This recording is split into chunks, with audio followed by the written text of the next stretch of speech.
dedicata a Antonio Bonne, che probabilmente nessuno sa chi è, ovviamente, no? E nessuno vuole ricordare, perché Antonio Bonne era è stato il primo sindaco di Gorizia, eletto dopo l'Unione di Gorizia d'Italia, quindi nel 1922 ci sono le elezioni comunali e viene eletto questo sindaco. Allora, per un po' fare un po' il quadro, nell'italianissima Gorizia viene eletto un sindaco, questo Antonio Bonne. Lui era stato in periodo asburgico, apparteneva al Partito Liberale Nazionale, diciamo, ed aveva ricoperto anche l'incarico di vicepodestà del comune di Gorizia, assieme a Bombic, che poi dopo lui era podestà e lui era vicepodestà. Unita all'Italia si tengono queste elezioni comunali, che sono intanto importanti perché vengono fatte per la prima volta a suffragio universale maschile, perché in periodo asburgico le amministrazioni comunali venivano elette per censo praticamente, erano i vecchi che... Contrariamente invece alle elezioni politiche, che in Austria erano suffragio universale maschile e in Italia invece erano ancora per censo. Le prime elezioni a suffragio universale maschile in Italia avvengono nel 19, subito dopo la prima guerra mondiale. Allora, per tornare a noi, dunque, nel 22 ci sono le prime elezioni comunali con suffragio universale maschile, quindi ci sono più liste di partito. Dunque c'erano 3 partiti nazionali, comunista, socialista e repubblicano, che si presentano alle elezioni. Più dopo c'è una coalizione, chiamiamola così, che è collocabile nel blocco nazionale, cioè in questa coalizione c'erano i nazionalisti, i fascisti, i liberali e anche qualche candidato cattolico, che i popolari invece non si presentano alle elezioni comunali e lasciano libertà di scelta, e alcuni saranno candidati anche nella lista del blocco nazionale. Il quinto gruppo si chiamava Gruppo d'Azione Friulano e era un partito che orientativamente questo Bonne era il capo di questo, quindi era di orientamento liberal nazionale, insomma, no? Quindi era un partito che era anticomunista, antifaltuttiano, quindi contro i cattolici, no? E quindi lui non accetta di entrare, cioè questo gruppo politico non accetta di entrare a far parte del blocco nazionale, che era, diciamo, una coalizione, oggi diremmo di centrodestra, insomma, no? Ecco. E quindi lui si presenta da solo. Mi ero dimenticato di dire che c'è anche un'altra lista, ed è la lista slovena presentata dal deputato Podgornik, che era stato eletto al Parlamento precedente. Quindi c'era fra i vari gruppi politici, c'era anche questa lista della concentrazione slovena che si presenta alle elezioni.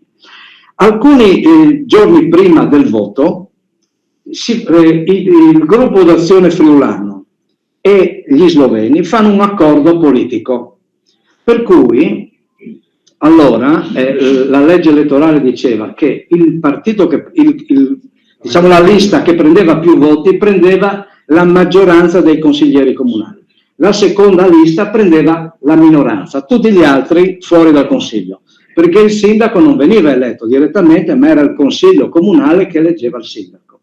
Allora c'è questo accordo fra il gruppo d'Azione Friulano e lista slovena, per cui gli sloveni accettano di votare per il gruppo d'Azione Friulano, e si poteva fare quella volta cancellando tutti i candidati del gruppo d'Azione e aggiungendo i propri, per cui mettendo assieme queste due liste, la lista maggioritaria è quella lì, e quindi conquista la maggioranza in consiglio comunale ed elegge Antonio Bonne, che era un giudice, adesso non ricordo precisamente, era, diciamo, lavorava in tribunale, il giudice, procura, adesso non ricordo bene che mestiere facesse.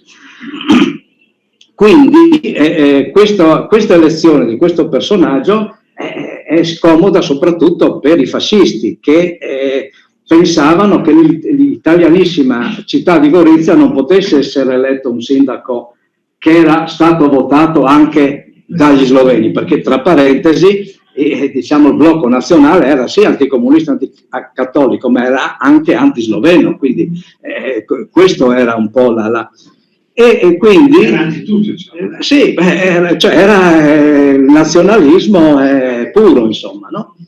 E quindi lui viene eletto sindaco, però dura poco, perché intanto gli fanno la guerra subito i consiglieri di opposizione, il blocco nazionale, i fascisti, eccetera, che anche minacciano. E nei giorni della marcia su Roma, quindi 28 ottobre, i fascisti occupano il comune, la sede della provincia, i principali edifici pubblici, e quindi cacciano il sindaco e gli cercano di imporgli le dimissioni, perché l'obiettivo era quello di farlo dimettere in modo tale di commissariare il comune. Lui e il suo gruppo non accettano di cedere, anche se vengono minacciati, eccetera. E il 31 ottobre, quindi quando Mussolini viene chiamato dal re e ottiene l'incarico di fare il primo ministro, allora viene dato l'ordine a tutte le squadre di rientrare, quindi abbandonare i luoghi pubblici che avevano occupato. E quindi lui sostanzialmente può rientrare il 31 ottobre. Ma il 2 di novembre, quindi pochi giorni dopo, nuovamente i fascisti occupano il comune di Gorizia e cercano di imporre con la forza le dimissioni. I carabinieri questa volta intervengono e diciamo cacciano praticamente i fascisti, però i fascisti ottengono di trattare il problema del comune di Gorizia a Roma.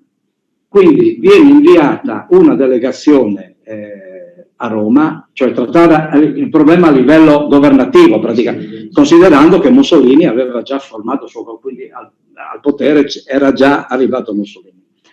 E quindi vengono inviati praticamente 3 rappresentanti, il sindaco Bonne con 2 assessori e 3 esponenti del partito fascista, fra cui Eiland, che era il segretario del fascio, della federazione provinciale del partito fascista. Però a Roma sì, non riescono a ottenere un risultato, perché gli uni dicono noi siamo stati eletti quindi rimaniamo in carica, gli altri dicono voi non rappresentate la città perché siete eccetera eccetera, e quindi non si trova un accordo ministeriale. Quando rientrano però tutti quanti questi, non solo il sindaco ma anche gli altri consiglieri di maggioranza, vengono minacciati, c'è una pressione tale per cui adesso mi pare di ricordare, il 15 di novembre, quindi il 16 di novembre, il sindaco e i consiglieri comunali di maggioranza rassegnano le dimissioni. Quindi interviene allora era il commissario civile, si chiamavano, non erano ancora entrati in funzione i prefetti, eccetera, e quindi decide di commissariare l'ente, anzi sarà il commissario civile della Venezia Giulia, Crispo Moncada di Trieste, che farà l'atto di scioglimento del consiglio e di nomina del commissario. Qual è il problema?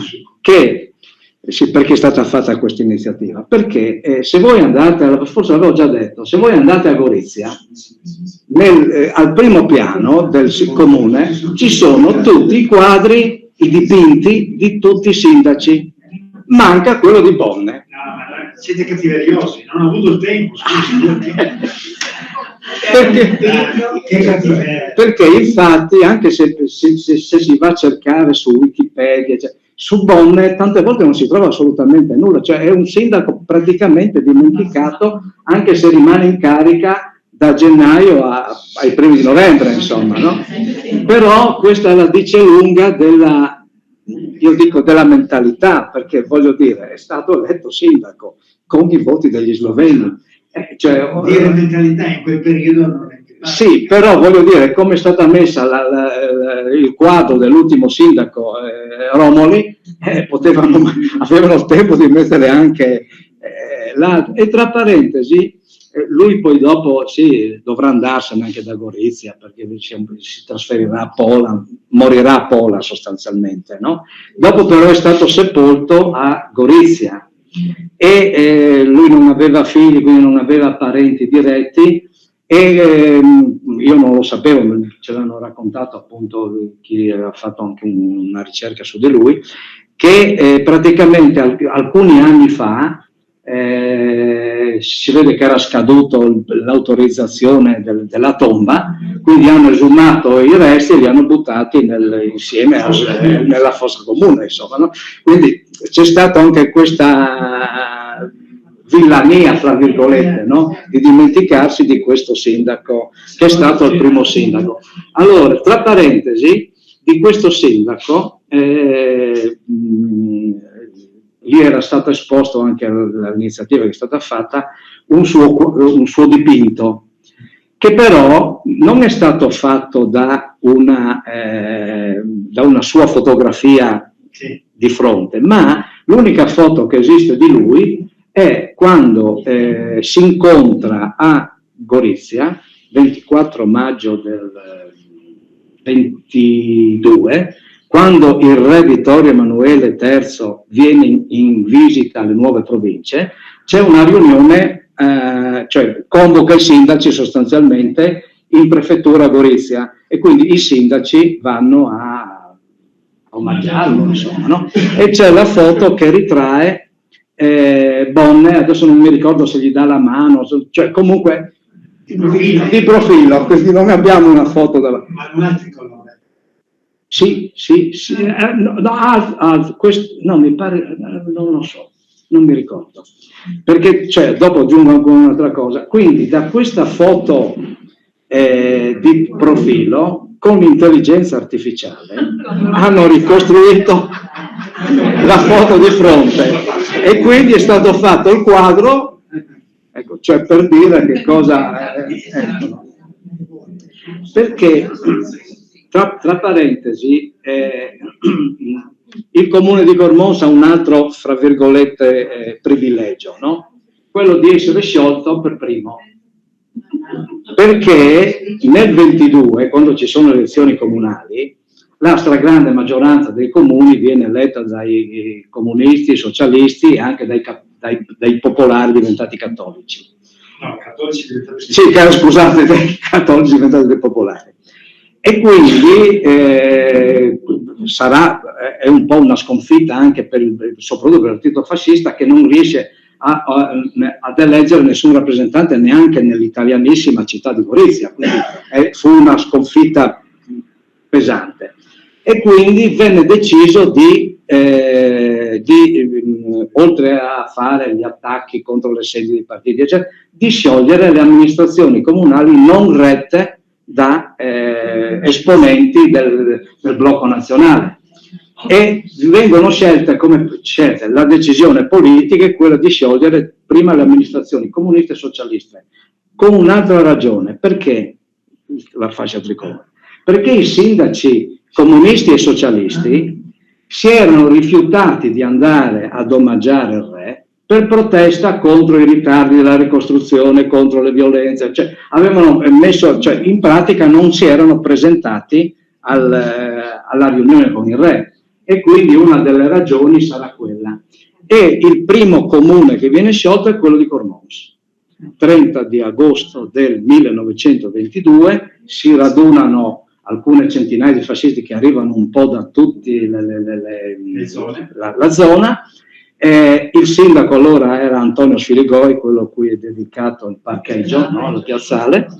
Nonostante fosse stato avvertito prima che lui va ugualmente in comune, si rifiuta di sottoscrivere la lettera di dimissioni, e quindi lì l'operazione rischia di andare in fumo, Però precedentemente, ecco perché i fascisti fanno queste operazioni con la violenza, quindi occupando i comuni, ma con il tacito consenso delle forze dell'ordine e anche con l'appoggio delle autorità di governo, quindi dei commissari civili. E infatti prima si erano accordati con il commissario civile di Gradisca, che comprendeva tutto il mandamento, un certo Petragnani, Umberto Petragnani, che arriva a Cormons e accetta la proposta che fanno i fascisti, che è quella di nominare una commissione per esaminare l'operato dell'amministrazione eletta alcuni mesi prima. E quindi lui decide di nominare una commissione e in attesa dei risultati della commissione sospende il consiglio comunale e il sindaco e nomina come commissario prefettizio Alessandro Visca, che era un fascista cormonese. Quindi, ed è il primo comune che viene sciolto in questo modo. Umberto Petragnani, cioè questo commissario civile, verrà, fra virgolette, verrà premiato negli anni successivi perché gli verranno concesse delle onorificenze fasciste, quella di squadrista, quella di fascista antemarcia, perché praticamente aveva fatto questa operazione prima della marcia su Roma, no? Quindi, e poi anche quella di fascia littorio che viene assegnata nel 1942, nel 20° anniversario della marcia su Roma, veniva assegnata a quelli che avevano il titolo di squadrista, cioè avevano particolari titoli, quindi lui viene riconosciuto per questo. Una domanda, ma quella volta sono stati 4 sindaci a trovare le, perché erano tutti comunisti? Sì, cioè infatti fu anche un'operazione, no, probabilmente quelli cattolici andarono anche, no? No, c'era soprattutto Gradisca, Grado, poi dopo qualche piccolo comune come Farra, come Romance, sì, c'era qualcosa che... E tra parentesi, i primi saranno... Dopo il commissariamento ci sono state elezioni come andavano? Allora, prima sciolgono i comunisti socialisti, dopo questo lo fanno entro la fine del 22. Nella primavera del 23, quindi marzo-aprile, sciolgono tutte le amministrazioni slovene, slave, slovene giustamente, slavo è un termine sloveno, perché con l'accusa che questi erano antinazionali, perché redigevano gli atti in lingua slovena, parlavano nei consigli comunali, incentivavano oppure sostenevano le iniziative culturali, quindi queste vengono sciolte non con la forza ma con l'intervento dei rappresentanti del governo. Quella volta era già stata sciolta, nel 23 viene sciolta la provincia di Gorizia, che quindi viene aggregata a quella, e quindi è il prefetto di Udine che scioglie i comuni sloveni. Gli ultimi comuni sono quelli, all'inizio dell'estate, sono quelli cattolici, quelli gestiti dal Partito Popolare, e quindi sono quelli che vengono sciolti, Gradisca, Farra, Romance. E addirittura il sindaco di Gradisca si rifiuta di sottoscrivere, anche quello di Grado, quindi interviene il prefetto. In alcuni casi, come quello di Romance, quello di Versa, i sindaci e i consiglieri comunali non solo non si dimettono, ma si iscrivono al partito fascista. Eccolo. E anche per il Valdemarin, che era sindaco di Romance, non solo, ma diventa anche il segretario del fascio, per cui praticamente è sindaco cioè in alcuni comuni, pur non essendo stati eletti dal blocco nazionale, rimangono in funzione perché passano dall'altra parte, insomma. Allora, come va a finire sta storia? Naturalmente i commissari prefettizi durano in carica circa un anno e mezzo. Nel 1920, nel gennaio del 24 vengono indette le elezioni comunali. Il 24 è l'anno in cui si vota anche alle politiche, quella volta quando Giacomo Matteotti denuncia in Parlamento i brogli, le violenze, eccetera. Quindi il clima è quello. Qual è il clima? Il clima è che all'inizio del 24, in questa terra qui, praticamente alcuni partiti sono sciolti. Il Partito Popolare si è sciolto, quello socialista praticamente anche, rimane in piedi ancora il Partito Comunista, che ha qualche gruppo che lavora in maniera semiclandestina, perché è ancora legale formalmente, però non c'è più possibilità di svolgere attività pubblica. Quindi l'unico partito effettivamente funzionante è quello fascista. E quindi nel 24 che cosa fanno in base alla legge elettorale? Nei vari comuni vengono presentate due liste, una di maggioranza e una di minoranza. Entrambe comunque vengono presentate dal partito fascista, che mette i suoi iscritti oppure persone che sono state scelte dal partito. E quindi il cittadino si trova di fronte a due liste. Il giorno precedente, cioè il giorno stesso, ci sono quelli della milizia che si mobilitano per mandare a votare la gente. Comunque il risultato è che vengono eletti quelli di maggioranza e quelli di minoranza. Di conseguenza l'intero consiglio comunale può eleggere Giorgio Bombic sindaco di Gorizia nel 24, no? Durano poco anche questi, perché all'inizio del 26 vengono fatte le leggi, nuove leggi sui comuni, per cui comuni, consigli comunali e sindaci vengono sciolti e diventa il capo del comune il podestà, che assume i poteri di sindaco, di assessore, di consigliere comunale, quindi è l'organo monocratico che governa il comune, con la differenza che non è elettivo, ma è nominato dal prefetto. Quindi di fatto da quel momento lì i cittadini non avranno più la possibilità di eleggere i propri rappresentanti, in quanto naturalmente il prefetto non è che eleggeva le persone a caso, ma prima di eleggere una persona doveva andare andava dal segretario del federale fascista e chiedeva: nel comune di Gormoschi mettiamo, quello gli diceva sì, questo oppure quello, insomma, cioè, questo era il modo in cui venivano nominati i podestà, che tra parentesi poi dopo saranno quelli che dovranno svolgere l'attività gratuitamente, no? Per cui non verranno retribuiti, se non, diciamo, nel senso che insomma, il podestà aveva la possibilità di muoversi, di fare altre cose, ma comunque insomma quindi la situazione è quella lì, cioè nel 24 vengono eletti in questo modo, durano pochissimo e dopodiché c'è la nomina del podestà, no? Voi non capite niente, ha fatto di tutto per semplificarci la vita. Vede che vita difficile abbiamo adesso. Sì.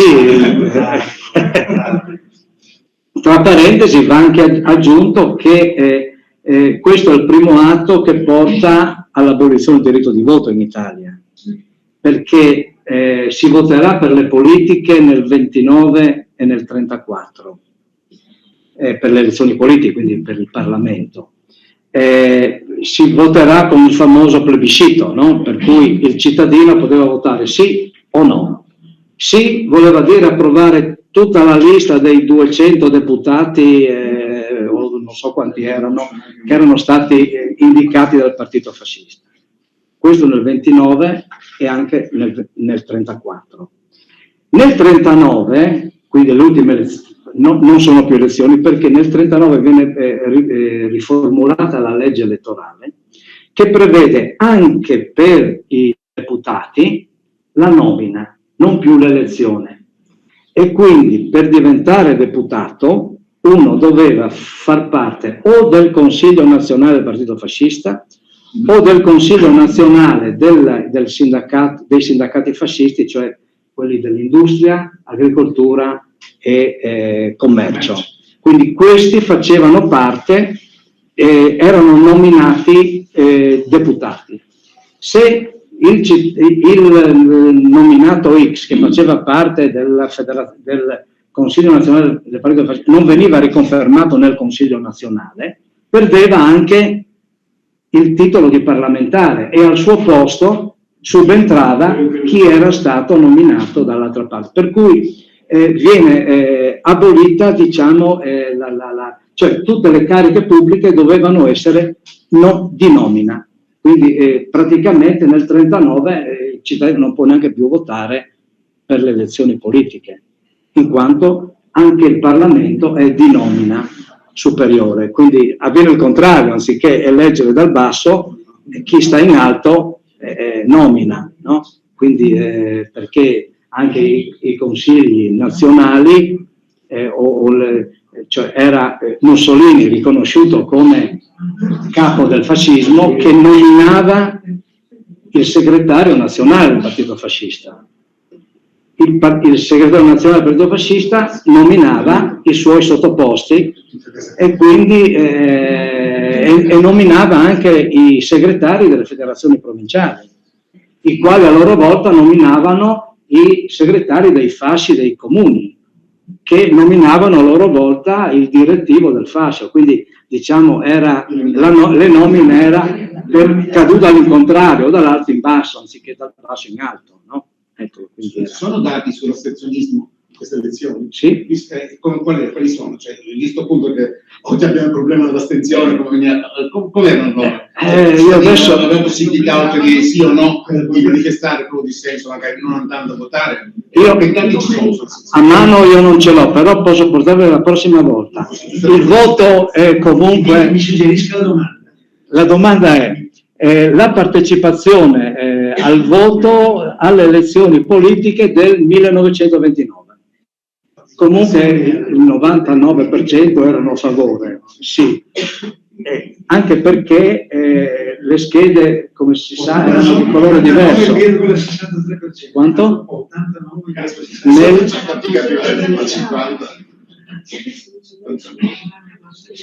No, tante.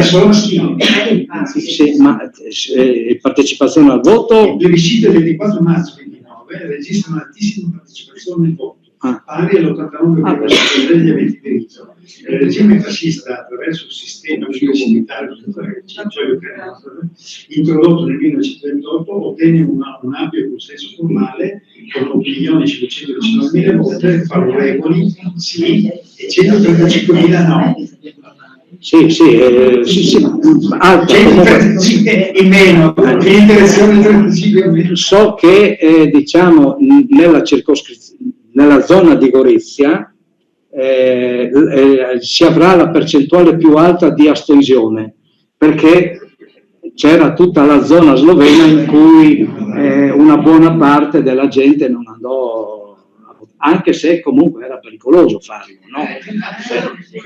Perché, e poi dopo era anche pericoloso votare no, perché infatti io ho trovato anche nei documenti così d'archivio in cui nelle note degli antifascisti c'è scritto votò no alle elezioni quindi si sapeva chi era quello che aveva votato no, insomma, no? Quindi non era anche facile.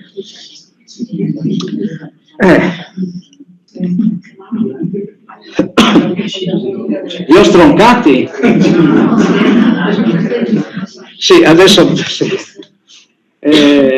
bene, no, avete altre curiosità comunque sì, queste cose delle elezioni sono anche abbastanza interessanti perché sì, non sono cose a cui non si pensa in genere. Come dice dove? Il plebiscito del 24 marzo del 2009, la partecipazione al voto provincia di Gorizia fu estremamente elevato, in linea con l'andamento nazionale imposto dal regime fascista. I risultati complessivi per capoluogo e la provincia registrano 165.000 voti e a 161.000 voti su 165.000 aventi diritto, pari al 92,1%. Voti favorevoli sì. Io ho trovato, comunque approfondiamo questa cosa qui, perché se non sono, soprattutto quelle del 29 non mi risulta, perché avevo proprio letto che avevamo avuto qui una percentuale. 34.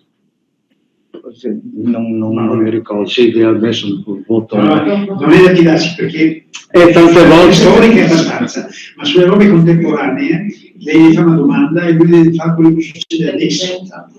Lei dice il nome è patata. Boiate tremende. Se uno c'ha i dati, se lei dice il nome è patata, lo dice nel 1990, principalmente entre lui e se lei gli dice adesso l'intelligenza artificiale dice però è diffuso anche se ce n'è uno solo, ma uno a Cormosa, perché adesso intanto c'è una capillarità che prima non aveva. Sì, no, perché infatti bisogna stare attenti, anche quello che si legge su Wiki, cioè ovunque bisogna avere la capacità di... Io l'altra sera sono andato a controllare quel libro e su quello di storico è quasi tutto giusto. Sì, se la domanda è molto precisa, ho visto anch'io che la risposta è... invece in linea, ecco. Comincia a dire l'attuale, lei dice quanto era la provincia del Friuli e lui dice sempre il Friuli Venezia Giulia, cioè solo il Friuli non esiste. No, certo. Sì, beh, certo. Quanti sono gli abitanti, quanti facevano questo? No, ma questo è parecchio impreciso, dice a volte delle su questa storia. Per esempio, ci sono dei momenti che per lui non era in Italia, noi eravamo in Austria e lui tacchetava. Sì, beh. Perché sono le due richieste, perché più volte viene fatta la domanda con un certo tipo, più volte le richieste. Bene, allora vi ho raccontato sta storia di Antonio Bonne. Ci aveva già accennato che mancava. Sì, ma alcuni anni fa. Ma non sapevamo che fosse questa storia, solo che sì. Non c'era la foto. Sì. Questa storia della foto anche mi ha incuriosito, perché infatti io cercavo proprio la sua foto, ma sull'interweb non si riesce a trovare. Magari da questo. No, ho fatto, visto di profilo, insomma. Cioè, praticamente poi si riesce a fare di tutto. C'è anche colori. Sì, aveva... Non l'ha conosciuto? No, non è quello lì. Non è quello lì, no. C'è la foto che posa proprio il cappello al cilindro. Ma è Bonne o Bonne? Bonne, 2 N. No, perché molto spesso... Bonne e Bonnes. Questo non lo so. Come Bombich e Bombi. Adesso è diventato Bombi, ma lui era Bombig prima. Era Bonne. Bonne, sì, non Bonne, non Bonnes. No. No, Bonne era, sì, Bonne. È scritto Bonne, no, era Bonne lui. Che poi dopo, non so, perché ci sono cognomi Bonnes qui, no? Sì, a Bonnes. Sì. La moglie, quando frequentava era preside. Che quella volta portava il cognome del marito, no? Sì, beh. Sì, comunque da non confondere, il sindaco era Bonne, Antonio. Sì, l'ho trovato. Ecco. C'è anche una cosa, probabilmente fatto quello che dice lei. Sì, che mi pare sia ritratto con il, con il cilindro in testa. Sì. C'è in quel bianco e nero. Sì.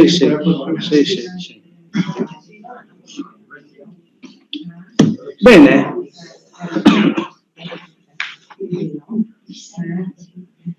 Che dite? Passiamo ad altro? 35. Allora io avrei dovuto concludere quella parte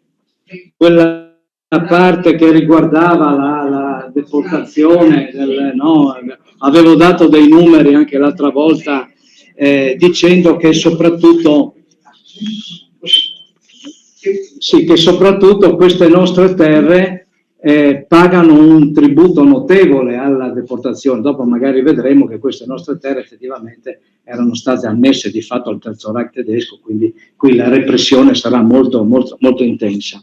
E che, non so se vi avevo dato anche dei dati, dicendo che mentre in Italia, nel resto d'Italia, i tedeschi avevano organizzato dei campi di transito per coloro che dovevano andare in Germania, quindi soprattutto l'ultimo, quello di Bolzano, cioè chi doveva andare deportato in Germania veniva concentrato prima in quei campi lì e dopo inviato lì.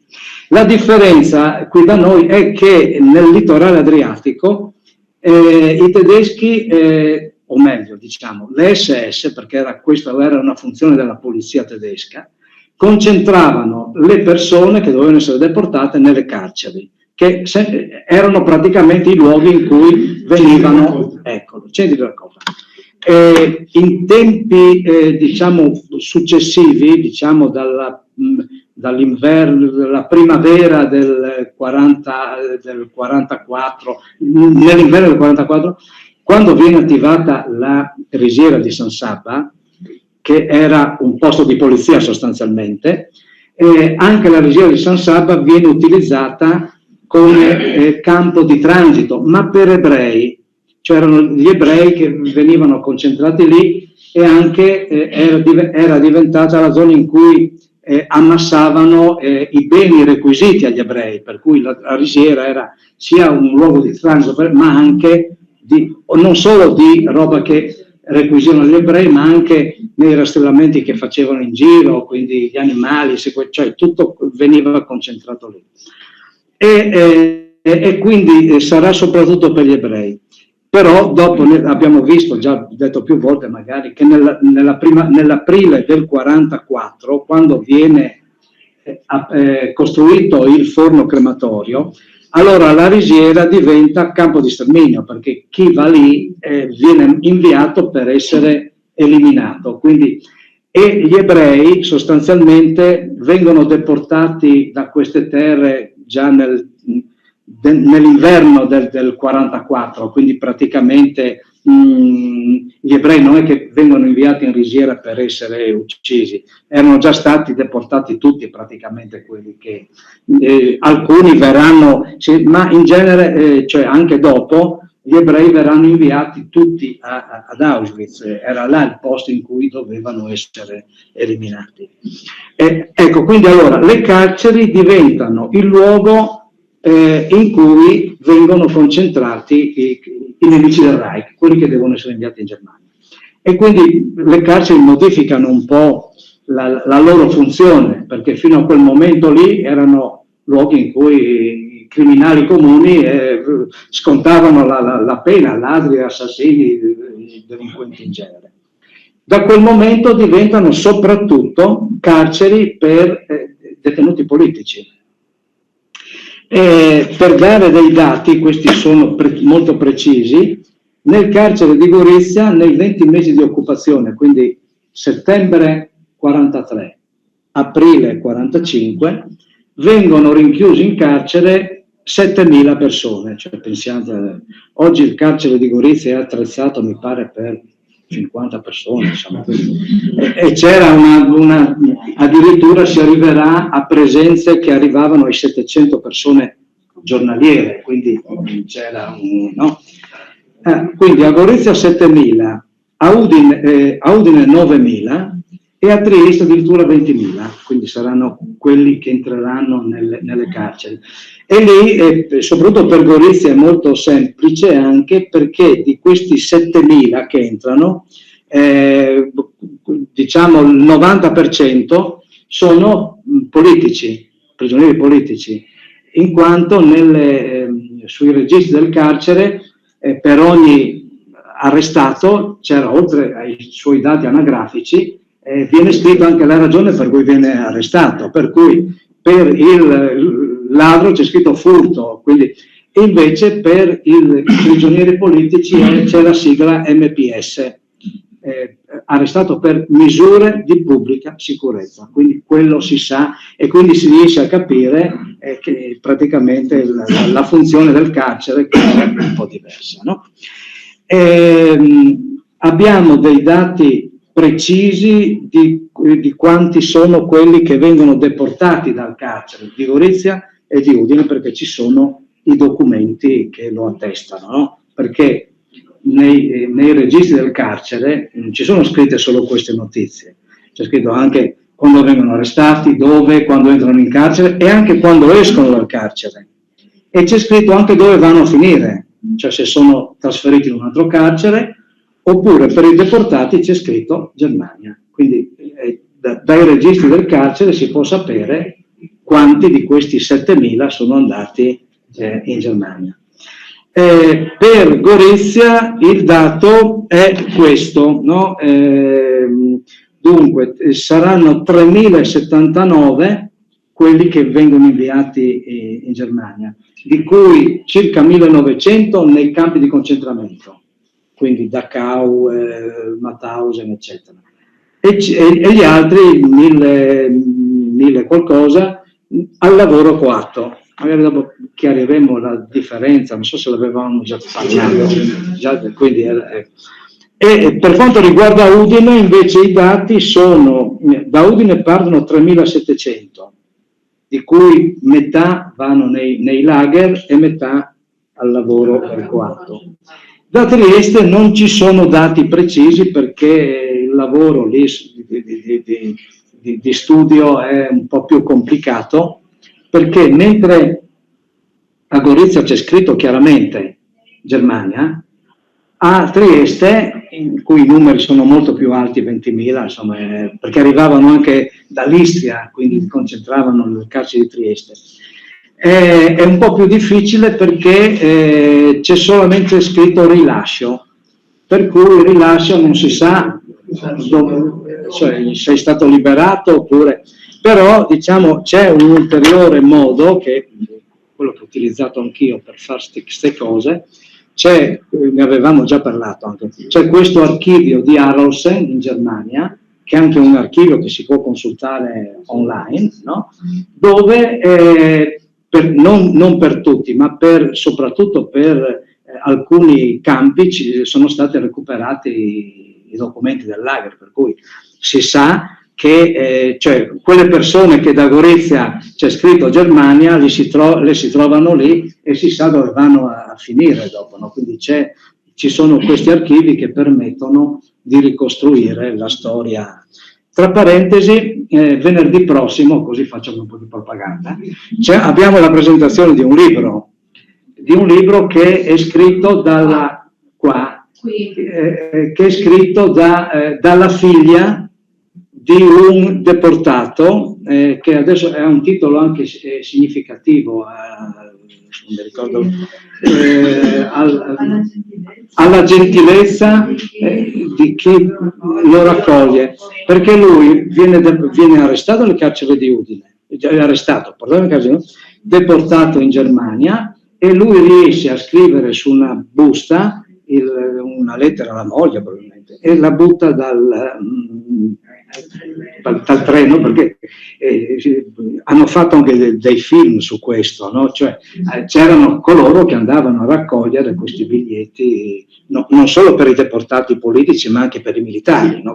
Tantissimi che avevano e infatti adesso ho saputo chi è e sono andato a vedere, effettivamente nel registro del carcere di Udine c'è la sua scheda che dice quando è stato arrestato, dove, come, quindi era uno di Tolmezzo, tra parentesi era un professore che era un tenente dell'esercito, quindi probabilmente uno di quelli che poi dopo è tornato a casa, è stato arrestato nel 1944. Quindi per dire che alcuni documenti sono molto precisi e permettono di...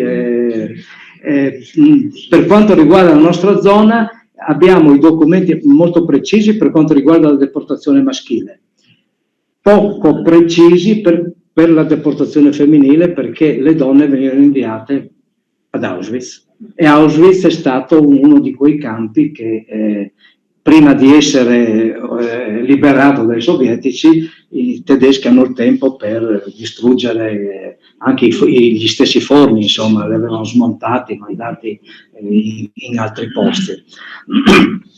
Quindi alla fine erano convinti che c'è... Sì, perché poi dopo di molti non si conosce la fine, anche, no? Perché man mano che si avanzavano da est i sovietici, da ovest gli anglo-americani, facevano sgombrare i campi, perché non volevano che questi cadessero. E quindi erano le famose marce forzate della morte, dove morivano per strada in tanti, no? E quindi in alcuni campi, anche Ravensbrück, i campi soprattutto del nord, ebbero la possibilità di distruggere una buona parte della documentazione, no? Diciamo nel senso di smontare, pensavo di rimontare dall'altra parte il forno. Quelli del no, non credo, ma quelli di Auschwitz sì, so che da Auschwitz gli inviarono proprio la struttura del forno in altri campi, quelli di Auschwitz, sì. Però sì, ebbero il tempo di poterlo fare, no? Dopo lì, nell'ultimo mese di guerra, immagino che non potevano fare. Io pensavo che avesse fatto saltare e basta, fatto bello smontato, poi di riutilizzare. Io ho letto che proprio da Auschwitz, siccome sapevano che quindi decidono di allontanare tutti quanti quelli che potevano muoversi, no? E hanno il tempo, mi pare venga portata una parte dell'attrezzatura a Dachau, proprio, o in altri lager, insomma, no? Proprio per... quindi erano... tra parentesi, a Trieste, invece, di Trieste della risiera noi non abbiamo nulla, cioè non c'è alcun documento che riguardi il lager triestino, no? Perché non è stato fatto saltare. E tra parentesi mi chiedevate l'altra volta il capo cioè che fine hanno fatto i principali esponenti del litorale adriatico, che erano sostanzialmente tre. Erano Friedrich Rainer, che era il supremo commissario, quello che governava con poteri dittatoriali, insomma, no? E dunque, poi dopo c'era Slobodnik, che era il capo delle SS della polizia, e poi c'era Kübler, che era il comandante militare del litorale adriatico, sì, dell'esercito. Era quello che aveva il castello di Spessa, che era lì, c'era il comando dell'esercito tedesco del litorale adriatico. Allora, Globocnik, quindi il responsabile della risiera di San Saba, scappa, viene catturato dagli inglesi e viene nella zona di Villacco. Prima di essere interrogato si suicida perché aveva la famosa fiala di cianuro. Fra parentesi va detto che la storia non si fa così, però va detto che senz'altro lui sarebbe stato uno di quelli che sarebbe stato processato a Norimberga, perché lui era il comandante dell'operazione Rainer, quindi dello sterminio degli ebrei polacchi, quindi diciamo 1,5 milioni di persone che vengono uccise nei lager di Treblinka, di Sobibor, nei lager polacchi. Lui aveva avuto questo, quindi addirittura era stato lui anche a organizzare la creazione di questi lager. Quindi sarebbe senz'altro stato chiamato a rispondere di queste cose. Gli altri due, dunque, Rainer viene catturato dagli inglesi, anche lui era scappato in Carinzia, mentre Kübler, quindi il comandante militare, viene catturato dagli americani.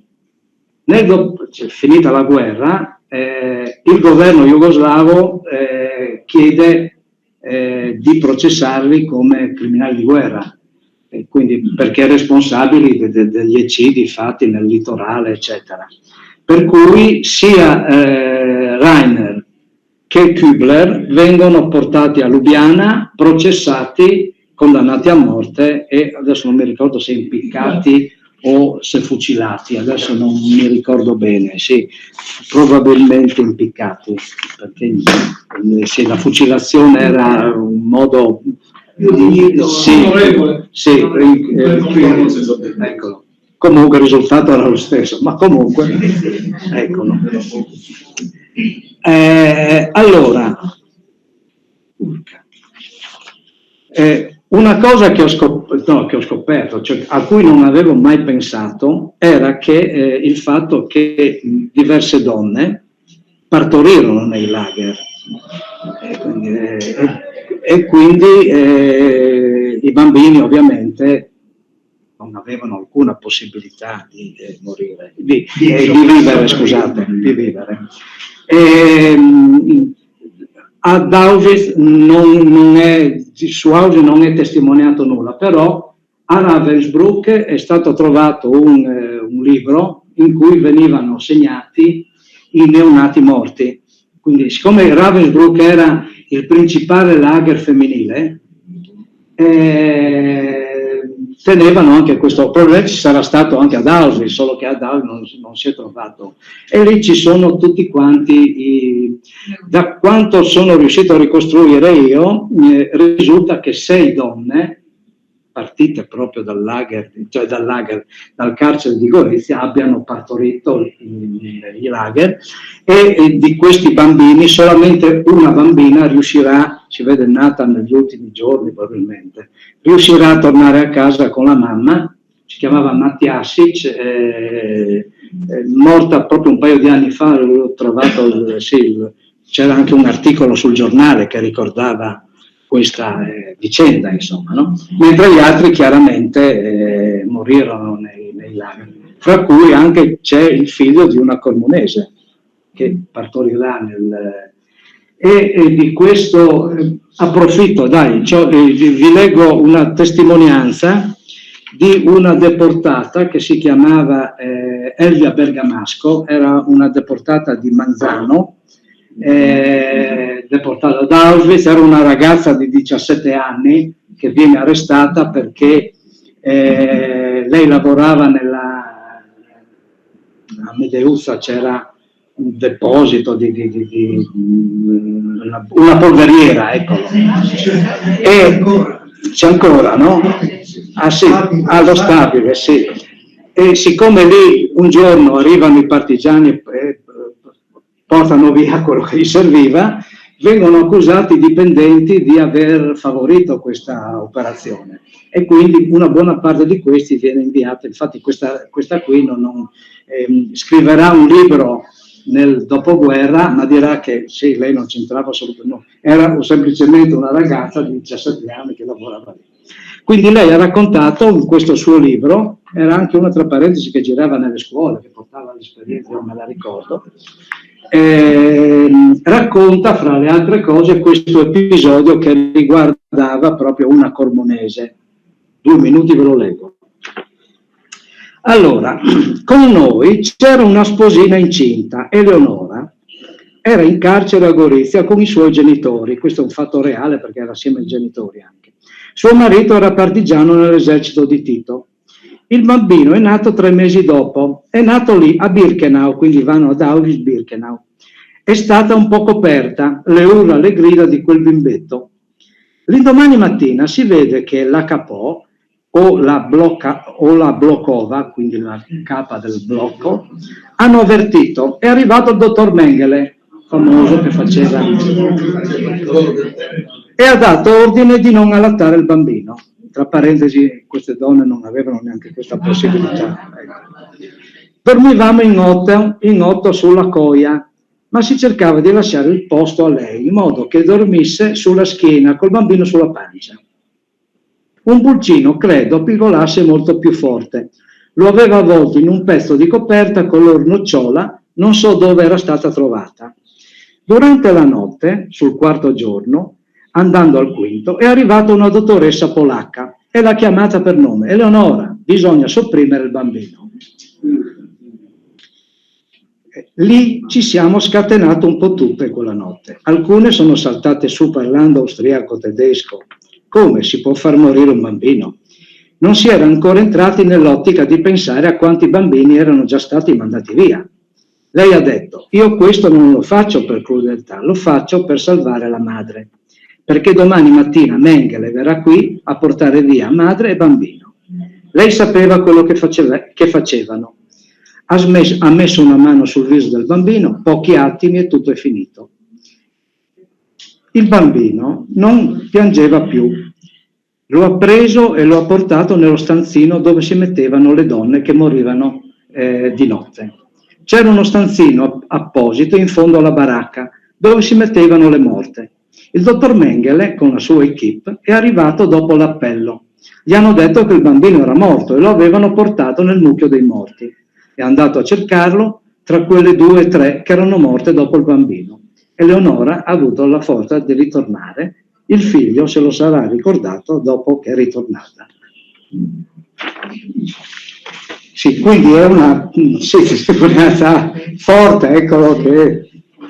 Ecco, era un aspetto questo del fatto che le donne, sì, ovviamente potevano anche partorire in queste condizioni, no? Quindi diverse appunto lo faranno, però saranno pochissimi quelli che riusciranno a tornare. Sappiamo che una di queste bambine è tornata e ritornò a Gorizia.